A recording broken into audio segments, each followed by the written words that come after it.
Hello Crafted Shutter Watchers, welcome to another fantastic video today. And today we're going to talk about some AI. And I have messed with AI a lot, from Runway to Pika Labs to all kinds of stuff, Midjourney to all the stuff that's out there.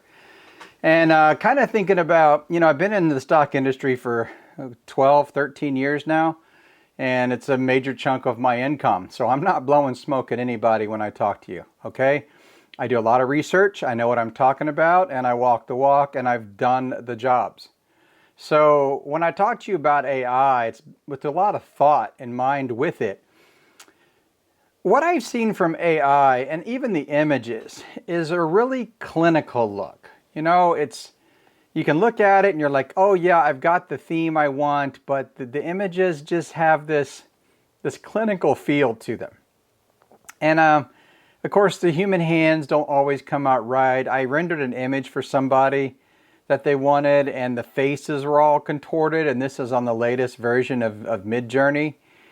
And it was a mess, couldn't use it. And the person's like, well, maybe we should just go find a church and shoot it. Well, yeah, maybe that's a good idea.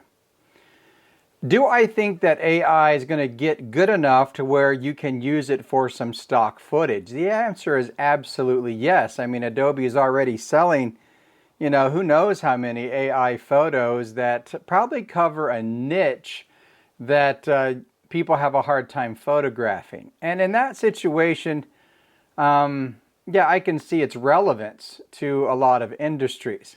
So where will that leave us as video creators? How can we rise above it? And I've spent some time thinking about this. Put some stock images up that I have. We need to steer away from the clinical. In other words, AI is not good at telling a story. If you introduce a little hand movement to AI, it's not going to look organic.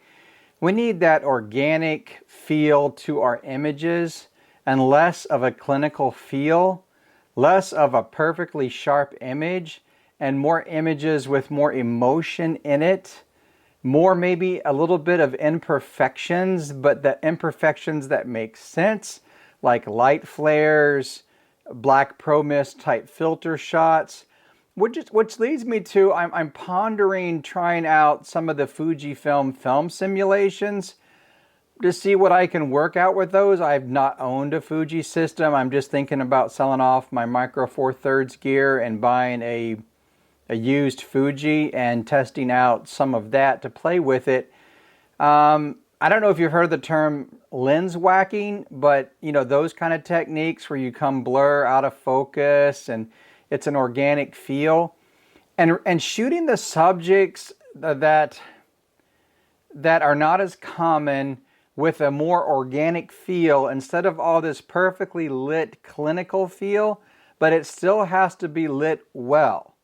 So I think that for those who want to make video their art instead of just making money, because that's why one reason I jumped into real estate is to take some pressure off of me shooting stock so I could go ahead and experiment some more. Why I took on producing for a YouTube channel is to push me more in a different direction, to push my skills harder. This is all very important. So AI is going to take some income from us all. And yeah, we can, a lot of stock sites don't take it. Fine with me. I'm not going to say I have fooled several sites that they weren't AI images because they were photographs that I have taken and that I animated. And the funny thing is, all the software did was animate it, and a couple of them got rejected for AI image. It's not an AI image, it was my image. I just used the AI to animate some of the scenes in a photograph, and it got kicked back to me. So that's interesting. But I think for those, the path forward, or at least the direction that I'm going to take forward, and you're welcome to join me on this, is to really tweak that custom look, that not out of bounds, but everything that we shoot with a little bit more purpose and a little bit more art and a little bit more camera movements whether that be on a gimbal or Ronin, whatever. I'm inventing my own Ronin here. I'll have to show you that get up here in a little bit. But it's a poor man's Ronin. It's pretty cool though. Using an old fig rig, and a lot of you people won't even know what that is, but I'll show it to you. And using those movements with your camera, those the slowed down, not everything clinically perfect. And if we shoot, plumbers this way, electricians this way, doctors this way, nurses this way, introduce some more artistic elements with a thought process, I think stock's going to be viable for you for a long time. Like I said, it's still paying my bills. So, I'm using my phone a lot more with an app called the Blackmagic Camera app. I mentioned that in my last video. And I can get some really good images shooting ProRes off my phone. And, using effects sparingly and getting a more artistic, dialed-in look instead of this digital feel.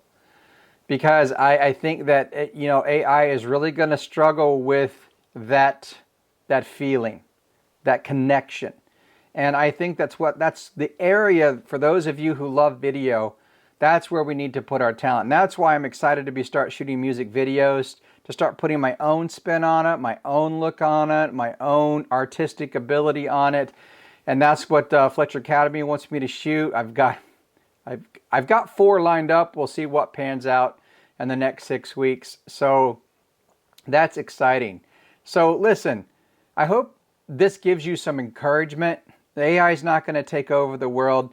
I think that where the most benefit to us as creators for AI is going to be in the post-processing aspect in our Final Cut Pro, Project Runway, the video editor. DaVinci Resolve has some great AI tools in it. And I think that's going to be beneficial to us, where we can use the AI to help us edit in post and help us maybe even lay out a story if we're doing more long-form content. But for stock, it's there. We just need to get off this horse of someone being afraid of taking our jobs and start producing content that shows we have the skill set and that we will survive in this market. So I hope this helped. I hope you like this video. If you haven't subscribed, click on the subscribe button below. And until then, we will see you in the next video.